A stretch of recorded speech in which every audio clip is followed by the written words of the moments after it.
Olá a todos, sejam bem-vindos à aula de Lavra a Céu Aberto. O tema de hoje é Lavra em tiras. Hoje vamos aprender um pouco mais sobre o método de lavra em tiras e como ele é executado, quais as etapas, quais os principais equipamentos utilizados. Vamos dar início? Vamos iniciar pela aplicação do método. Quando que se utiliza o método de lavra em tiras? Como vocês já devem ter ouvido falar, o método de lavra em tiras ele é utilizado em corpos minerais que ocorrem na superfície ou na subsuperfície, tá? Alguns metros só da superfície. Em alguns poucos casos pode ser que eles se encontrem até uma certa profundidade em relação à superfície, mas ele sempre ocorre em os corpos minerais que são aplicáveis. O método de lavra em tiras sempre ocorre em formato tabular, horizontal ou semi-horizontalizado, sub-horizontalizado, e ele se estende por uma vasta extensão. O exemplo que eu trouxe aqui do corpo mineral é justamente da bauxita no Pará. Isso aqui é da mineração Rio do Norte. Então, reza a lenda que é mais superficial do que a bauxita de Juruti, por exemplo. Tá? Mas segue a mesma ideia. A floresta densa em cima, solo orgânico, aproximadamente meio metro, uma certa até 10 metros de argila amarela, 2,5 de bauxita nodular, laterita, né, que aí é um solo rico em ferro, e aí a gente tem a camada da bauxita, que é um corpo horizontalizado, que se estende por uma vasta extensão, e embaixo tem argila e areia. Lá em Juruti também tem a situação de aparecer muita caulinita, né? Um fundo de terra branco após a escavação da bauxita. Tá, esse aqui foi o corpo mineral. Tá, então isso é para vocês terem uma ideia de um corpo mineral onde realmente acontece esse tipo de lavra. Beleza? Vocês podem observar aqui nessa figura.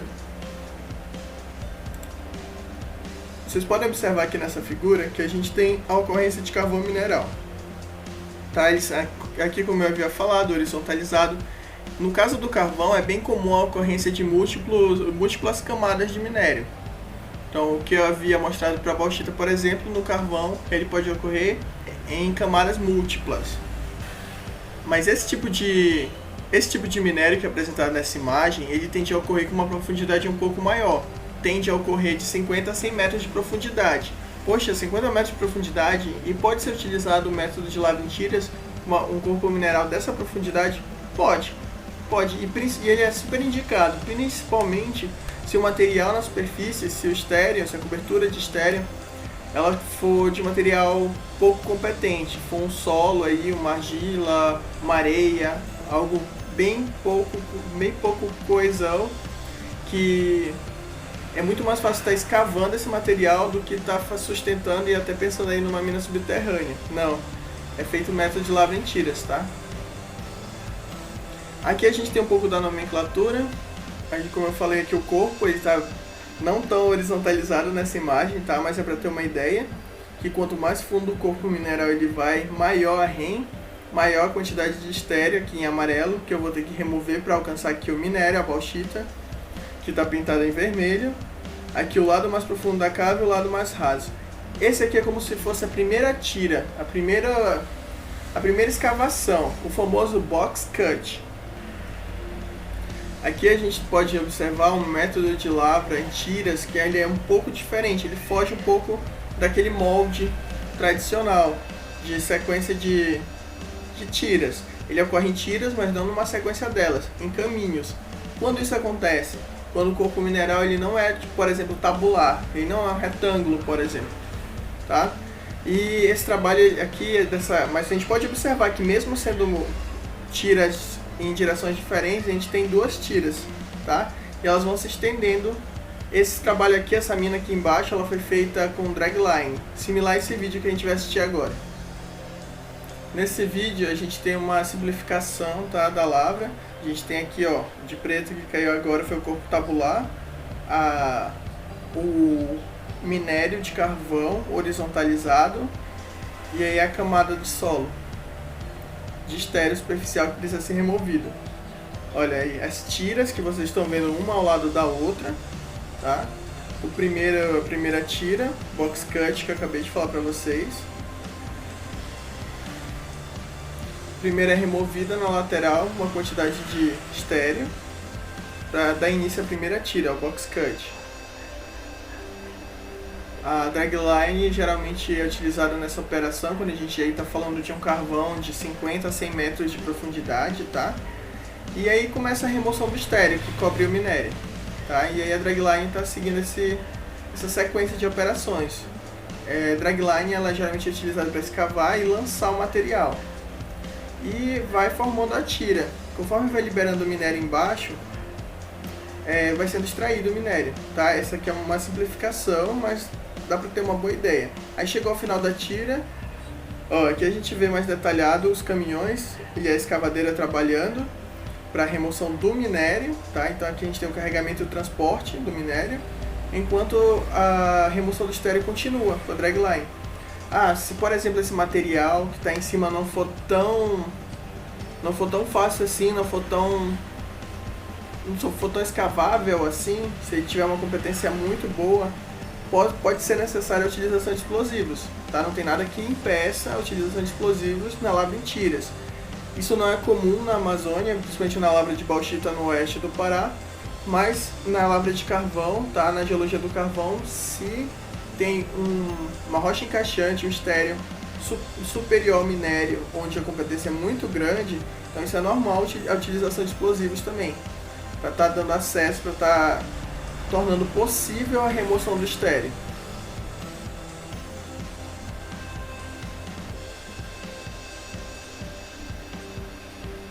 Aí o procedimento continua aqui. Cada tira lavrada, o estéreo da anterior é jogado dentro da cava seguinte. E assim vai. É um método que ao mesmo tempo que a gente está escavando, a gente está lavrando, a gente já está auxiliando aí a conformação do terreno ao final do processo. Então já é uma ajuda aí do fechamento de mina, tá? Então vocês viram o vídeo da Austrália, do MEA, Mine Australia Education, certo? E agora vamos ver as etapas da lavra em tiras. Aqui mais ou menos o que estava acontecendo no vídeo, deixa eu pegar meu ponto aí. Aqui mais ou menos o que estava acontecendo no vídeo, a dragline ela tem essa capacidade de extrair de bancadas muito superiores, tá? É aprofundar mesmo a escavação.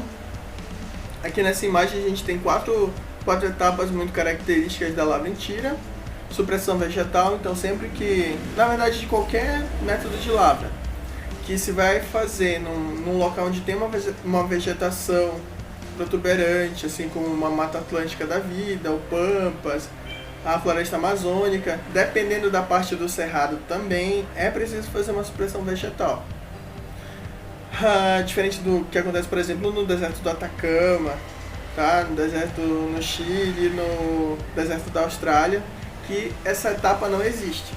Mas aqui, em termos de Brasil, é muito mais comum se iniciar pela supressão vegetal, qualquer método de lavra, não só a lavra em tiras. Dependendo da competência do maciço rochoso, se o estéreo está se sobrepondo, está cobrindo o minério, precisa de detonação, pode estar sendo efetuada aí na lavra de tiras, perfuração e desmonte de rocha. Tá? Perfura, preenche os furos com explosivo, tem o tampão, tem os deckings, tem uma série de fatores que a gente vai estudar mais a fundo em outra oportunidade. E tem o primeiro desmonte. Às vezes é necessário fazer isso com o estéreo para a liberação do minério. Às vezes é necessário fazer isso com o próprio minério para que seja possível o carregamento dele até a planta da mina, até a usina de beneficiamento. E aqui a gente tem o carregamento e transporte, tá? Então aqui vocês podem ver, está tendo um desmonte, perfuração aqui, posteriormente vai ter um desmonte. Aqui o material já está desmontado, tá? A gente já vê um material com empolamento com volume maior sendo carregado, nesse caso aqui é uma carregadeira no caminhão. A gente vê a presença aqui nessa imagem também de operações auxiliares, o caminhão pipa aqui tornando as vias úmidas para que não haja a suspensão de material, impactando a visibilidade, tá? Podendo evitar aí até acidentes, como a gente viu na última aula. O transporte sendo efetuado aqui para a planta de beneficiamento. E aqui está aqui está sendo, se de um lado está sendo aberto novas tiras, do outro lado está fechando as tiras anteriores. Então, essa disposição sequencial de remoção do estéreo, preenchimento da cava com o estéreo da tira anterior, remoção do estéreo, preenchimento da cava com a tira anterior. Claro, entre um processo e outro, a gente lavra e a gente tira o minério, que é esse o objetivo, né? Aqui a gente vê outras unidades, outros trabalhos também. A gente vê a presença de motor scrapers. A gente tem aqui 2, 4, tanto no avanço de novas tiras, quanto no preenchimento na cobertura da tira anterior. A gente tem como principal equipamento escavador aqui nesse vídeo, remoção do estéreo, a dragline, aqui, deixa eu pegar aqui a dragline, removendo o estéreo, e o minério está sendo carregado pela retroescavadeira nesse caso e transportado pelo caminhão. Aqui em cima a gente já vê mais a questão do fechamento de mina, revegetação, reconformação do terreno, check nos motor scrapers, tá? Então ela vai seguir sempre essa ideia. Observem que todos os exemplos são tabulares e geralmente a gente vai estar falando aí de bauxita e carvão. É onde hoje é mais aplicado mesmo. Mais uma demonstração aqui, vamos ver por etapas. Aqui eles estão dizendo que está protegendo a área de barulhos, de intervenções, com uma cortina de vegetação, evitando toda a barulheira da mina, até mesmo desmonte quando houver. Nesse caso aqui não consigo visualizar nenhum desmonte acontecendo, tá? Só a escavação mecânica do estéreo e o carregamento do minério e o reflorestamento aqui ao final. Tá? Então, a sequência de tiras aqui. A gente tem 2 camadas de minério. Nessa aqui o caminhão está transportando minério. E tem a de baixo também, 2 camadas de carvão mineral. Aí a gente tem a dragline, removendo o estéreo, uma carregadeira preenchendo, provavelmente uma tira anterior, mais enchimento de conformação do solo com material estéreo, e a gente tem aqui o reflorestamento, ou a recolocação, que ele está dizendo aqui do topsoil e subtopsoil. Ele está recolocando, tornando a área novamente, deixando ela do jeito que ela foi encontrada, né? Claro, sem minério por baixo, mas superficialmente falando, de um aspecto visual, exatamente como era antes. As operações unitárias na lavra da bauxita. Vocês lembram algumas aulas atrás, umas 2 aulas atrás, que a gente viu as operações da lavra, perfuração, desmonte, carregamento e transporte? Pois bem, se a gente está falando aqui de lavra em tiras, a gente tem especificidades, tá? Esse aqui é um esquemazinho da mineração Rio do Norte, está lá no site da empresa. A gente começa no decapeamento, decap, na verdade ele é antes do decap. Para falar a verdade, a gente vai começar pela supressão vegetal, como eu havia dito no começo da aula. Depois da supressão vegetal, a gente passa para o decapeamento. O decapeamento está sendo representado aqui pelas draglines. Apesar dessa imagem representar as operações da mineração Rio do Norte, eu sei que lá, hoje em dia, não se usa mais draglines. Elas têm pouca produtividade, equipamento de baixa produtividade, considerando a quantidade de estéreo que se tem hoje em cima da bauxita. Não são quantidades muito significativas, se a gente for pensar assim no maquinário, né, no maquinário dragline. Tá, então tem o decapeamento, a remoção do estéreo, a remoção inicial do estéreo. A gente tem o carregamento e transporte do minério da bauxita. A gente tem o caminhão, ele foi carregado, ele transportou até a planta de britagem. Então tá, a gente pensando em lavra, chega até aqui, carregamento e transporte, e aí vai para a usina. A usina, ela vai processar a bauxita, né, e tudo que não for de interesse econômico, ela vai ter que se livrar, ela vai ter que dispor em algum lugar. Até aqui a bauxita britada da lavagem, porque na Amazônia a bauxita ela é só lavada, então não tem processamento químico dela, pelo menos no oeste do Pará, tá? No nordeste do Pará é um pouco diferente. A gente tem aqui o rejeito que sai da usina de beneficiamento, ele vai aqui de A para disposição de uma tira. Muitas vezes não só na tira, às vezes são lagoas de disposição mesmo, disposição de rejeito. Elas são criadas justamente para ter onde descartar esse material proveniente da usina e posteriormente ser reflorestado. Mas o que é muito comum ver hoje é esperar o adensamento desse material. Lembrando que o que vai ser disposto aí é uma espécie de polpa, então tem muita água inserida aí no processo de beneficiamento mineral que acaba indo junto lá sendo descartado junto na lagoa de disposição, tá? E tem aqui o produto da usina também, a bauxita lavada, que essa vai de acordo com a logística, vai ser exportada. Geralmente é isso que acontece no oeste do Pará. No Nordeste ainda acontece um certo beneficiamento, tá? De bauxita para alumina, mas não o produto final. E ao final a gente tem a reabilitação aqui, ok? Voltando lá nessa lista, supressão vegetal. Geralmente ela é feita de forma mecanizada, claro, a depender do tamanho da mina. Hoje em dia, na verdade, qualquer uma, geralmente é alugado nem que seja o mínimo de maquinário para estar fazendo uma supressão vegetal, mesmo que seja uma pequena pedreira, por exemplo. Então, remoção e estocagem do topsoil. Falando em topsoil, a gente tem aqui o trator, né? O trator 1D da vida aí, 1D Caterpillar, fazendo a supressão vegetal. A escavadeira também fazendo supressão vegetal, todos os equipamentos aqui.